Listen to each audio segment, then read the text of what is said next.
Well, a day to honor Kenya's struggle for democracy quickly turned into a fresh battleground, especially in Nairobi, characterized by tear gas, running battles and roadblocks.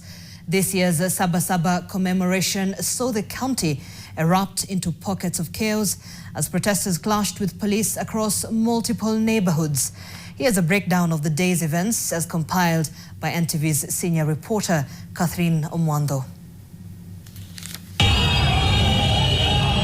Beginning Kangemi, where the mood quickly shifted from simmering tensions to outright confrontation. Early this morning, police set up roadblocks on Wayaki Way near the Kangemi flyover and began sealing off the area as protesters gathered. Defiant youth engaged in cat-and-mouse tactics, ducking behind stalls and makeshift barricades as police responded with volleys of tear gas and blasts from water cannons. Some gas bombs landed near homes and market stalls, forcing vendors to close shop and scramble for safety. Motorists and pedestrians passing through the area found themselves caught in the chaos, many raising their hands hoping to avoid being mistaken for protesters. In Kitengela, where what began as a tense standoff escalated quickly, protesters lit bonfires and blocked access roads, prompting a heavy response from police. Tear gas filled the air as officers pushed back crowds.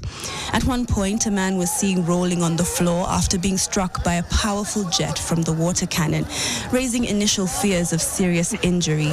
It later emerged he was intoxicated. Still, the scene in Kitengela was anything but humorous. Residents described hours of tension where some were forced to take cover inside their homes as clashes continued deep into the afternoon. Thika Road was another chaotic hotspot where protests took a different shape. Youth lit fires near Githurai and blocked parts of the highway with stones and debris, briefly halting traffic in both directions. Motorists were forced to turn back while others abandoned their vehicles and fled on foot as police responded with tear gas and water cannons. The express lane remained under heavy police guard while protesters took control of the service lanes below. From Kamkunji, Kangemi to Thika Road and even as far as Kitengela. Today's Saba Saba protests made one thing clear. The anger and frustration fueling Kenya's streets have not gone away. What was meant to be a day of peaceful remembrance turned in many areas into violent standoffs marked by tear gas, bonfires and tragically gunfire. Catherine Omwando, NTV, Nairobi.